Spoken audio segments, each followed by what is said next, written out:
নমস্কার সবাইকে, আবার একটা দারুণ স্বাদের রেসিপির সাথে আমার রান্নাঘরে আপনাদের স্বাগত জানাই। আজকে করব একটা স্কুল টিফিন রেসিপি বা সকালের ব্রেকফাস্ট রেসিপি শেয়ার করব। তার জন্য কড়াইতে দিয়ে দিয়েছি অল্প পরিমাণে সর্ষের তেল। সর্ষের তেলটা একটু যখন গরম হয়ে যাবে দিয়ে দেবো গ্রেট করা গাজর আর মটরশুঁটি। আপনারা চাইলে এখানে আপনাদের পছন্দের মতো কিছু ভেজিটেবলস এখানে অ্যাড করতে পারেন। গাজর আর মটরশুঁটিটা আমি ভালো করে ভেজে নেব, নুন আর হলুদ দিয়ে ভালো করে ভেজে নেব। গাজর আর মটরশুঁটির একটা কাঁচা গন্ধ থাকে, ততক্ষণ না চলে যায় ততক্ষণ এটাকে আমি ভাজতে থাকবো। ভাজতে ভাজতে এই গাজর আর মটরশুঁটিটাও সেদ্ধ হয়ে যাবে।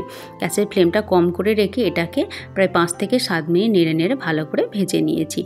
এটা ভালো মতো ভাজা হয়ে গেলে দিয়ে দেবো সেদ্ধ করে রাখা আলু। একটা আলুকে আমি সেদ্ধ করে নিয়ে ভালো করে হাতের সাহায্যে ম্যাশ করে নিয়েছি।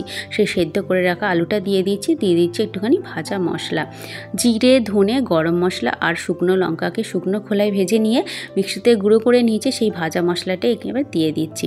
তারপরে দিয়ে দেবো আন্দাজ মতো নুন দিয়ে ভালো করে মিশিয়ে নেবো।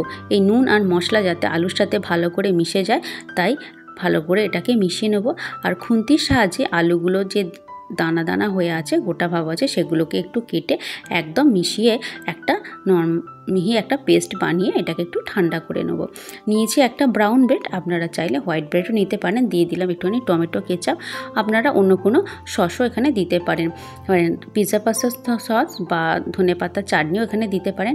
এবার আলুর পুরটা আমি দিয়ে দেবো, অনেকটা পরিমাণে পুরটা আমি দেবো এখানে, বেশি পরিমাণে পুর দেবো যাতে পুরো পাউরুটিটা এখানে কভার করে। তো পুরটা আমি দিয়ে দিয়েছি, চারদিকটা ভালো করে স্প্রেড করে দিয়েছি। এবার এই আলুর পুরের ওপর দিয়ে দেবো একটা স্লাইস চিজ। আপনারা চাইলে এখানে অন্য কোনো চিজও ব্যবহার করতে পারেন, মজারেলা চিজ কেউ গ্রেট করে দিয়ে দিতে পারেন। এই স্লাইস চিজটা দিয়ে দেবো, তার উপরে দিয়ে দেবো আমি আর একটা যে পাউরুটি স্লাইস নিয়েছিলাম তার উপর আর একটা আলুর পুর দিয়ে দিয়েছিলাম, সেটা এর ওপরে এবার দিয়ে দেবো।